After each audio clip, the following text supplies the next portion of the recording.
कैसे हो आप? मैं आपका अपना रसायन गुरु डॉक्टर आरपी सर आज आपके लिए बहुत ही इंपॉर्टेंट वीडियो ऑर्गेनिक केमिस्ट्री से रिलेटेड लेकर के आया हूं, जहां पर यूपी बोर्ड या हिंदी माध्यम के बच्चे और सीबीएसई बोर्ड या इंग्लिश माध्यम के बच्चे दोनों उससे लाभ उठाएंगे। मैं आज उनको दोनों को फोकस करके, दोनों को ध्यान में रख के ये वीडियो अपलोड कर रहा हूं।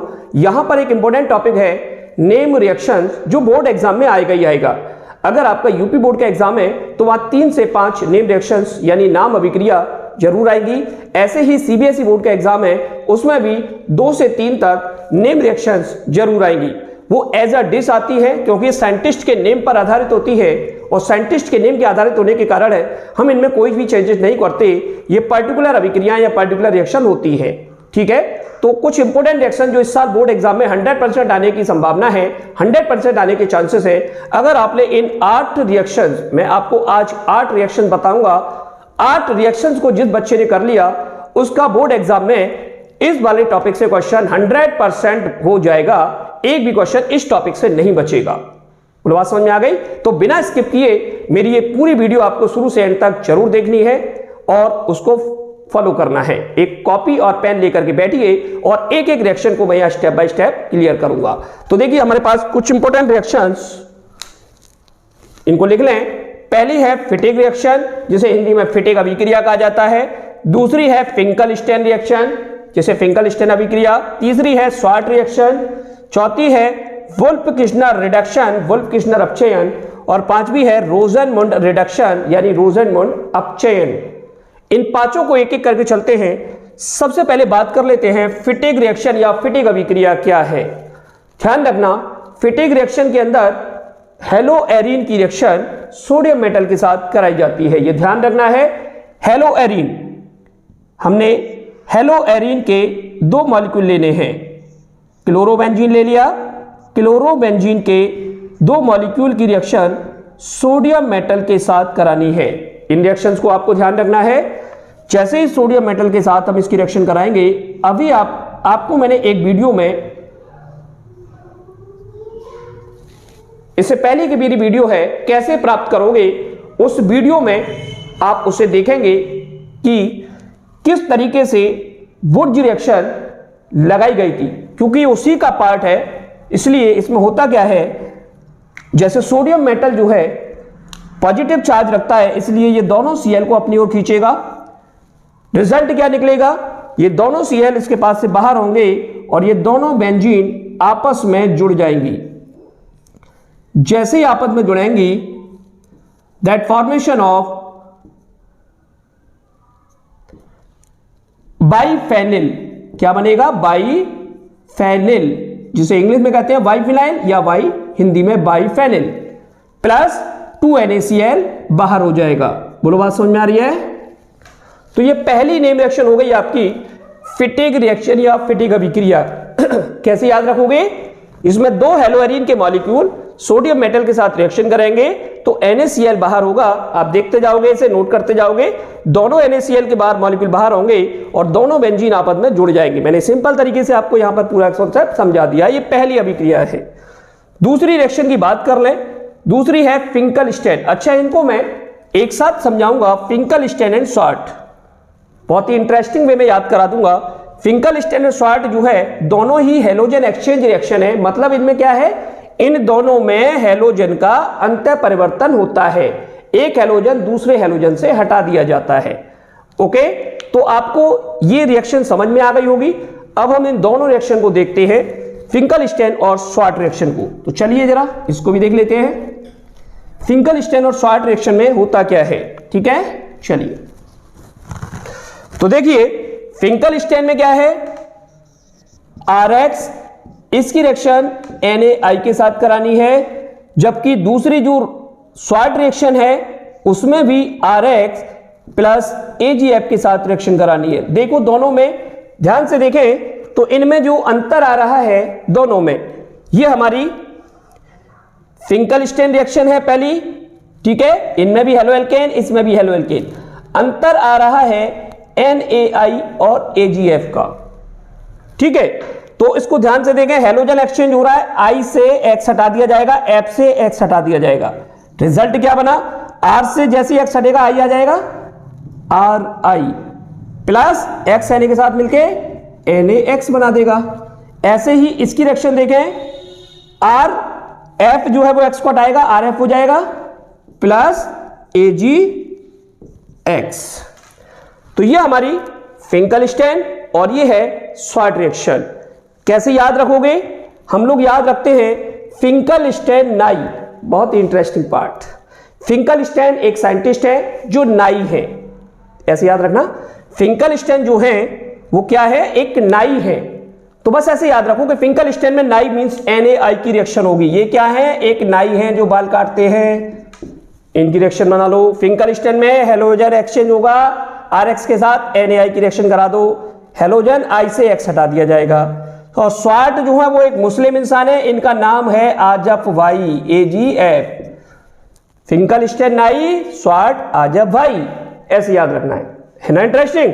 दोनों देखो, फिंकलस्टैइन नाई NaI से रिएक्शन हो रही है, स्वार्ट आजफ भाई AgF से रिएक्शन हो रही है, और दोनों में हैलोजन का एक्सचेंज हो रहा है। तो आई होप दोनों रिएक्शन समझ में आ गई होंगी। नोट आउट करें, फिंकलस्टैइन स्वार्ट बोर्ड के लिए बहुत इंपॉर्टेंट रिएक्शन। अगली रिएक्शन आ रही है हमारी वुल्फ किश्नर रिडक्शन। जल्दी से इसे नोट करें। चलिए, नोट कर लिया होगा। अगली है वुल्फ किश्नर रिडक्शन, उसको भी देखें। अगली रिएक्शन हमारे पास आ रही है वुल्फ किश्नर रिडक्शन। तो देखिए ये वाली, इसमें क्या होता है? कार्बोनाइल ग्रुप और इसकी रिएक्शन हाइड्रोजन के साथ करा दो। याद नहीं करना है, देखो बहुत सिंपल तरीका। हाइड्रोजन का फॉर्मूला होता है H2N बॉन्ड NH2। ओके, इसमें फिर वही करना है। हाइड्रोजन के साथ जब कार्बोनाइल ग्रुप की रिएक्शन कराएंगे तो आपको याद कैसे रखना है? इसमें से वाटर बाहर होगा, और जैसे ही वाटर बाहर होगा जो कुछ है उसको वैसे ही जोड़ दो। देखो ऐसा है, ये आ रहा है, अब डबल बॉन्ड आ रहा है, डबल बॉन्ड के साथ में ये ऑक्सीजन वाटर दोगे, N जुड़ेगा, N और NH2 बन गया, और यहां से वाटर बाहर हो गया, तो वो उसे हम यहां दिखा देंगे H2O करके। बोलो बात समझ में आई? ये जो बना है ये बना है हाइड्रोजन। अब क्या होने वाला है? अगले स्टेप में इसकी रिएक्शन हमने KOH के साथ हीट किया हमने।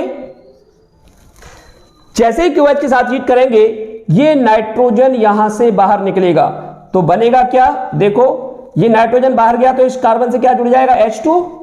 भाई ये वाला H2 यहां आ जाएगा, प्लस N2 बाहर हो गया, मतलब क्या बन गया? एल्केन। एल्केन।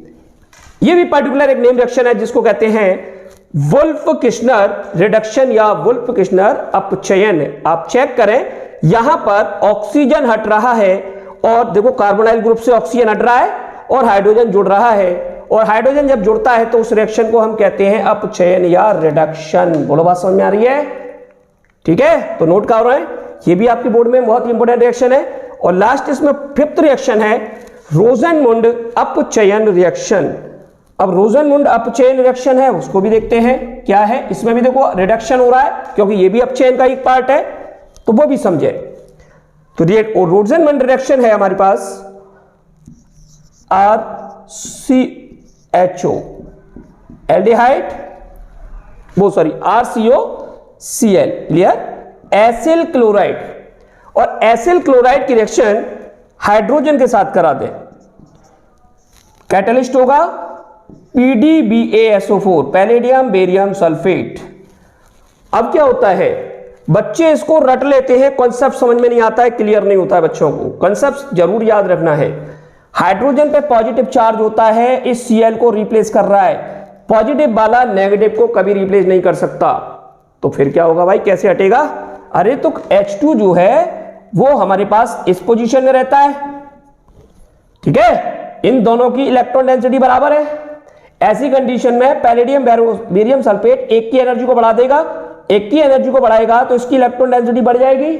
जब बढ़ेगी तो इस इलेक्ट्रॉन को खींचेगा, तो ये तो ले लेगा पॉजिटिव और ये ले लेगा नेगेटिव। अब ये वाला नेगेटिव वाला इस Cl को हटा सकता है, भाई नेगेटिव नेगेटिव को हटा सकता है, और जैसे ही नेगेटिव हटेगा ये Cl नेगेटिव इस H के साथ मिलकर क्या बना देगा? HCl।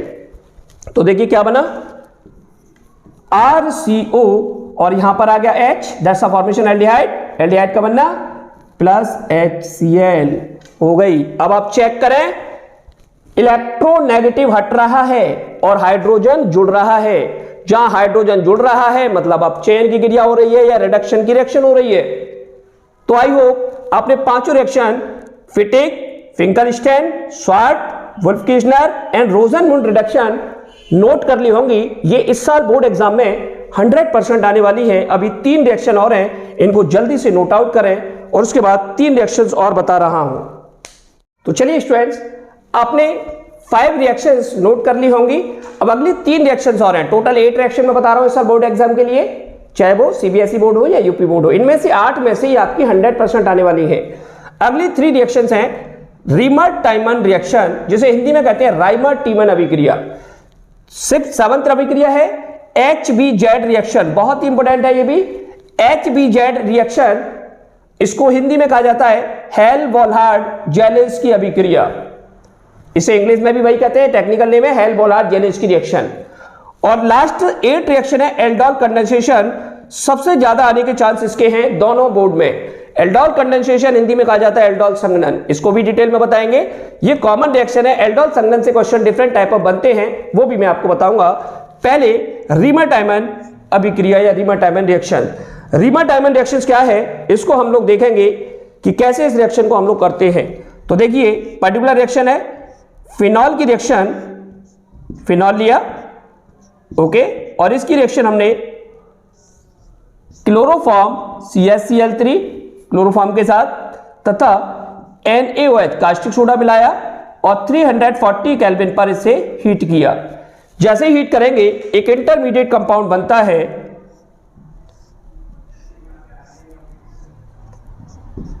दैट इज ONa, और यहां पर आ जाएगा CHO, और इसका एसिडिफिकेशन करा देंगे HCl के साथ, NaCl बाहर हो जाएगा और ये पर H यहां पर आ जाएगा, तो ये बन जाएगा दैट OHCHO। इसका नाम है सैलिसिलैल्डिहाइड, सैलिसिलैल्डिहाइड। तो देखो, रीमर-टाइमन रिएक्शंस या रीमर-टाइमन अभिक्रिया में क्या होता है, फिनॉल की अभिक्रिया क्लोरोफॉर्म और कास्टिक सोडा के साथ 340 केल्विन पर बनाएंगे तो इंटरमीडिएट कंपाउंड बनेगा जो अम्लीकृत होकर के सैलिसिलैल्डिहाइड बना देगा। या इंग्लिश में हम बात करें तो phenol react with chloroform and caustic soda at 340 kelvin to form a intermediate compound which on acidification to give salicylaldehyde. Particular reaction है, इसे ऐसे ही याद रखना है, कोई इसमें चेंजेस नहीं करना है, इसको ऐसे की ऐसे आपको नोट आउट कर लेना है। तो जल्दी से इसे रिएक्शन को नोट करिएगा। ये है हमारी रीमर-टाइमन, ये भी बोर्ड एग्जाम में आने के बहुत सारे चांसेस है, इसका स्क्रीनशॉट ले लीजिए, ठीक है। और इसके बाद अब चलते हैं नेक्स्ट रिएक्शन हेल-वॉलहार्ड-जेलेंस्की रिएक्शन की तरफ। ये भी एक पर्टिकुलर रिएक्शन है और कार्बोक्सिलिक एसिड के अंदर आती है। ऐसे कार्बोक्सिलिक एसिड जो अल्फा कार्बन का रखते हैं अपने पास। तो चलिए जरा इस रिएक्शन को भी देखें। जैसे हमने देखा CH3CH2COOH, it's alpha carbon, okay, functional group का नेक्स्ट कार्बन अल्फा कार्बन। इसकी रिएक्शन जब हम रेड फास्फोरस की प्रेजेंस में हेलोजन के साथ करा दें तो हेलोजन क्या है, अल्फा कार्बन के हाइड्रोजन को रिप्लेस करेगा। रिजल्ट क्या आएगा, CH3CH, देखो एक हाइड्रोजन जो है वो हेलोजन हटा देगा तो यहां पे हेलोजन आ जाएगा COOH। ये जो बना है इसको कहते हैं alpha hello carboxylic acid, carboxylic acid, alpha hello carboxylic अम्ल हिंदी में, ओके। तो ये भी एक पर्टिकुलर रिएक्शन है, HBZ रिएक्शन। ध्यान रखना है, अल्फा कार्बन वाले कंपाउंड की रिएक्शन हेलोजन के साथ रेड फास्फोरस के प्रेजेंस में करा दो तो ये हेलोजन इसके हाइड्रोजन को रिप्लेस कर देगा। क्लियर, क्या करेगा, ये हेलोजन इसके हाइड्रोजन को रिप्लेस कर देगा। तो देखें एक H X से रिप्लेस हो रहा है, सेम रिएक्शन आ रही है। ऐसी रिएक्शन को कहा जाता है हेल-वॉलहार्ड-जेलेंस्की रिएक्शन। नोट कर लें। और लास्ट 8th रिएक्शन है, इन 8 को जब आप कर लोगे तो आपको बहुत अच्छा बेनिफिट मिलेगा। लास्ट रिएक्शन एल्डोल कंडेंसेशन, थोड़ा ध्यान रखना, बहुत ही इंपॉर्टेंट रिएक्शन है, इससे बोर्ड एग्जाम में क्वेश्चन 100% आता है, ध्यान रखना, बहुत इंपॉर्टेंट है। एल्डोल कंडेंसेशन कब यूज होगा? एल्डिहाइड और कीटोन, ध्यान से समझना, एल्डिहाइड और कीटोन जिनमें अल्फा हाइड्रोजन प्रेजेंट रहता है, अल्फा हाइड्रोजन उपस्थित रहता है, वही इस रिएक्शन को दिखाएंगे। समझ में आ रहा है? ऐसा कोई भी एल्डिहाइड या कीटोन जिनमें अल्फा हाइड्रोजन उपस्थित है वही एल्डोल कंडेंसेशन या एल्डोल संघनन को दिखाएंगे। अब हम इन्हें कैसे पहचानेंगे जरा देखें। हम कैसे पहचानेंगे कि अल्फा हाइड्रोजन इनमें आ चुका है? बहुत सिंपल, इस वाले फंक्शन ग्रुप को और इस वाले फंक्शन ग्रुप को देख लेना। जैसे एग्जांपल लिया हमने कहा CH3CHO, देखो ये हमारा क्रियात्मक समूह या फंक्शन ग्रुप आ गया, इसका नेक्स्ट कार्बन अल्फा कार्बन होगा और उस पर हाइड्रोजन अल्फा, यानी ये इस पे अल्फा हाइड्रोजन तो है। अब मैंने एक कंपाउंड दिया HCHO, चेक करो फंक्शन ग्रुप आ गया लेकिन अल्फा कार्बन नहीं है। जब अल्फा कार्बन नहीं है तो इस पे अल्फा हाइड्रोजन नहीं होगा। सेम पोजीशन अगर हमने कोई एरोमेटिक दे दिया लाइक एस बेंजीन के साथ और हमने यहां पर CHO जोड़ दिया तो आप चेक करेंगे ये हमारा फंक्शन ग्रुप इस कार्बन के साथ 4 बॉन्ड बने हुए हैं, 1 2 3 4, मतलब अल्फा हाइड्रोजन नहीं है। जब अल्फा हाइड्रोजन नहीं है तो ये भी इस रिएक्शन को नहीं दिखाएगा। ऐसे ही कीटोन में देखोगे आप, जैसे हमने कहा CH3CO CH3, तो हम देखेंगे फंक्शन ग्रुप का नेक्स्ट कार्बन अल्फा हाइड्रोजन मौजूद है। तो इस तरीके से हम आसानी से पहचान सकते हैं कि किसमें एल्डोल होगा किसमें नहीं होगा। ऐसा भी क्वेश्चन आ जाता है एमसीक्यू बना करके कि आपको कोई 4 मॉलिक्यूल दे दिए और चारों में से पूछ रहा है कि इनमें एल्डोल कंडेंसेशन या एल्डोल संघनन इनमें से किसमें होगा। तो ध्यान रखना, उन एल्डिहाइड और कीटोन को देख लेना जिनमें अल्फा हाइड्रोजन उपस्थित है। क्लियर? तो आराम से, अब ये तो हो गया इसका बेस कि हम लोग किस में इस रिएक्शन का यूज करते हैं। अब इसका यूज कैसे करते हैं वो देखिए।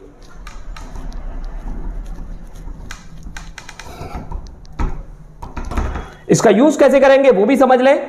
अब मान के चलिए मैंने रिएक्शन ली CH3CHO, एल्डिहाइड ले लिया मैंने, ठीक है, CH3CHO। अब इसमें तो हमारे पास देखो अल्फा हाइड्रोजन मौजूद है। इसकी रिएक्शन कैसे करेंगे? इसमें ध्यान रखना 2 मॉलिक्यूल लेंगे और दोनों सेम होने चाहिए। जैसे CH3CHO को मैं ऐसे लिख दूं, CH3CHO, इसमें देखो ये हमारा CHO ग्रुप, ये अल्फा कार्बन आ गया और अल्फा हाइड्रोजन मौजूद है। ऐसा दूसरा मॉलिक्यूल लीजिए, मैं इसको ऐसे दिखा रहा हूं CH2CHO। आप चेक करें, ये मेरा फंक्शन ग्रुप, ये अल्फा कार्बन और ये मेरा अल्फा हाइड्रोजन, ये क्या है? Alpha hydrogen. अब करेगा क्या ये अल्फा हाइड्रोजन? ये अल्फा हाइड्रोजन अपने बॉन्ड को ब्रेक करेगा और इसके पास अटैक करेगा, मतलब हाइड्रोजन यहां से टूटेगा और इस ऑक्सीजन से जुड़ जाएगा। तो ये सब कुछ किसकी प्रेजेंस में होगा? NaOH की प्रेजेंस में, डाइल्यूट NaOH की प्रेजेंस में होगा, ठीक है। अब NaOH की प्रेजेंस में हो रहा है तो देखो इस H को दिमाग नहीं लगाना है, इस H को इस ऑक्सीजन से जोड़ दो। तो देखो क्या जुड़ रहा है हमारे पास, यहां दिखाते हैं CH3, यार CH, यार इससे ऊपर OH जोड़ दो, डबल बॉन्ड को हटा के आ गया, और इस CH से ये वाला H तो यहां आ गया तो ये पूरा जुड़ जाएगा CH2CHO। आई होप समझ में आ रहा होगा। ये H इस ऑक्सीजन से जोड़ दिया और CH2 इस CH से जोड़ दिया और पूरा की पूरा जोड़ दिया। अगला स्टेप क्या होगा? अगले स्टेप में इसमें से हाइड्रोजन और इसमें से OH बाहर निकलेगा और यहां डबल बॉन्ड बनेगा। मतलब इस H के 2 को मैं ऐसे दिखा दूं, भाई CH2 है, इसके H को ऐसे दिखा सकते हैं ना CH2 को। तो क्या करेंगे? इसमें से ये दोनों बाहर निकलेंगे।